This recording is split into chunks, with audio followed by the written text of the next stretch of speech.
बोल जयकारा बोल मेरे श्री गुरु महाराज की जय।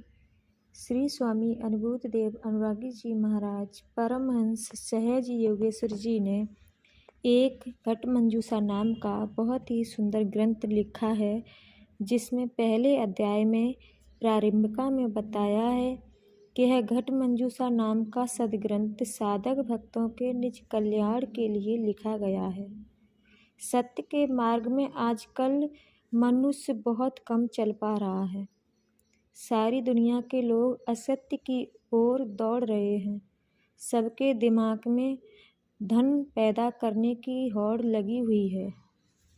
चाहे वह धन किसी भी प्रकार से आना चाहिए। धन के लिए मानव झूठ, छल, कपट, दम, बेईमानी, चोरी, धोखा, हिंसा, घूसखोरी, किसी भी प्रकार का घोटाला करने के लिए तैयार है। इस असत्य काले धन की ओर लोग भाग रहे हैं। दूसरी ओर सत्य, सच्चाई, सच्चे मार्ग की ओर आदमी कैसे जा सकता है? फिर भी संत सद्गुरु की ओर जाकर भक्ति की कमाई का सच्चा रास्ता मिलता है। यानी चाहे वो कितना भी असत्य मार्ग पर चले, लेकिन फिर भी संत सद्गुरु अपनी अमृत वाणी सुना करके उस भक्त को अपनी ओर खींच लेते हैं और कहते हैं कि उसमें भी असत्य का पहरा लगा हुआ है। वह सत्य से हटाने के लिए तरह तरह की कोशिश करता है और उसे सत्य से हटा ही देता है। जो आदि अनादि काल में सत्य पुरुष प्रकट हुए थे, उन्होंने अपने को अकेला देखा। तब इन्होंने एक से अनेक होने का संकल्प किया। तो कहते हैं कि अनेक सत रूहें नीचे आईं। तब काल निरंजन ने उन रूहों को पकड़ लिया और 5 तत्व 3 गुण का शरीर रूपी खोल पहना दिया और शरीर में बहुत से मुकाम बनाकर ब्रह्मा, विष्णु, महेश, अद्या, महामाया, गणेश जी, यमराज, दुर्गा, सरस्वती एवं ब्रह्म, सद्गुरु, अचिंत्य पुरुष, सोहम पुरुष, योग माया, अंकुर पुरुष, इच्छा पुरुष को पैरे पर लगा दिया, ताकि कोई भी रूह अपने घर सत्यलोक में न पहुँचे और संसार में रहकर यही भवसागर में गोता खाती रहे और 84 लाख योनियों की जेल में बनी रहे। घट के अंदर 5 कोतवाल काम, क्रोध, लोभ, मोह, अहंकार आदि बिठाए, 10 इंद्रियां और 4 अंतःकरण मन, बुद्धि, चित्त, अहंग तथा विषयों की 5 तन्मात्राएं जगाकर खड़ा कर दिया, जिससे यह रूह आत्मा इसी में उलझी रहे। क्योंकि काल निरंजन ने अपने पिता सत्य पुरुष से विवाद में यह कहा था कि मैं किसी भी रूह को वापस नहीं पहुंचने दूंगा, क्योंकि आपने मुझसे यही कहा कि अब तुमको मेरा कभी दर्शन नहीं होगा। तूने मेरी आज्ञा का पालन नहीं किया है, अपने बड़े भाई का अपमान किया है और जबरदस्ती की है और उसका पेट फाड़ दिया है। तभी से यह सत्य और असत्य का खेल चल रहा है।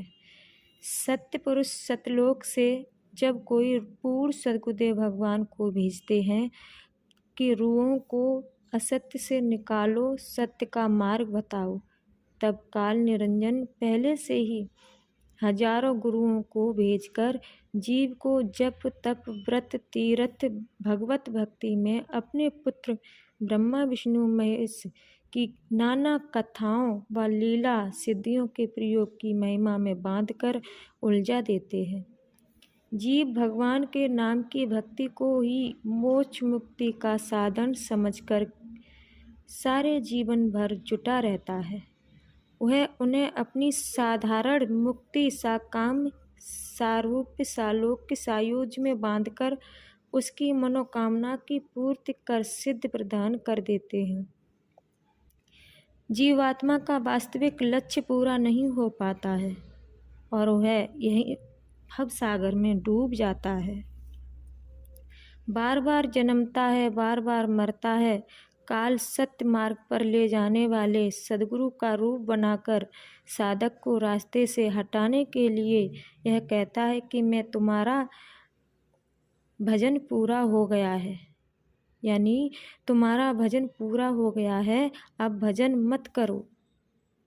तो साधक गुरुदेव भगवान की आज्ञा समझकर वहीं रुक जाता है। परंतु साधक जन ध्यान रखे कि काल निरंजन का बनाया हुआ रूप सद्गुरु के आकार से कुछ बड़ा होगा और उसकी वाणी में अंतर होगा। यही सच्चे मार्ग पर जाने की सावधानी है।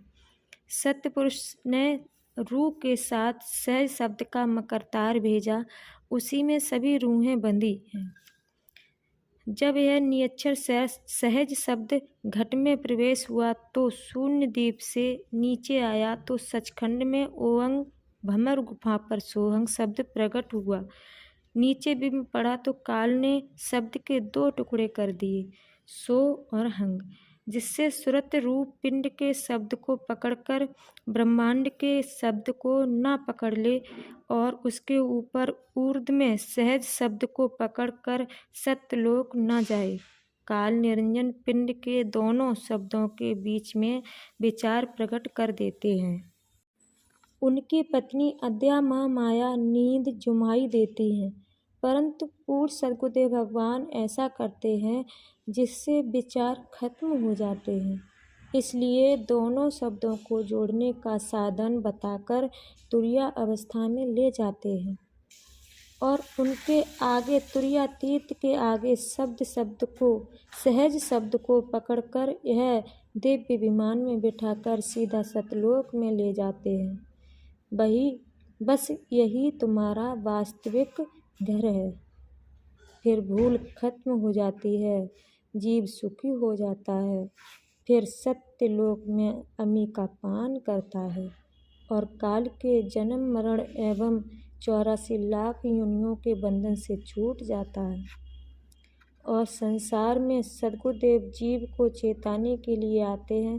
तभी वह सत्य चेतन मोक्ष मुक्ति को प्राप्त हुई रूहें अपनी इच्छा से शरीर धारण कर वह इस संसार में आती हैं और साधक भक्तों के बीच में सत्संगत का आनंद लेती हैं। यह ऊपर की चढ़ाई सद्गुरुदेव की ही कृपा से प्राप्त होती है। सबसे पहले साधक को संसार में आकर घट में ऊपर से आई हुई सत्य शब्द की किरण से जो शब्द प्रकट होता है उसमें अपनी सूरत को जोड़कर ऊपर चढ़ना होता है। फिर क्रम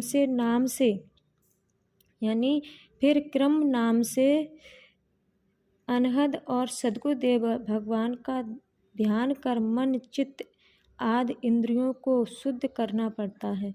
तब साधक भव सागर से पार होकर साधक से सिद्ध से सुजान बनने के लिए औगट घाट पर स्नान कर निर्मल मोक्ष विदेह मुक्त को प्राप्त होकर निर्बंध बन जाता है। यही जीव रूह का वास्तविक लक्ष्य है, यानी यही जीव रूह आत्मा का लक्ष्य है।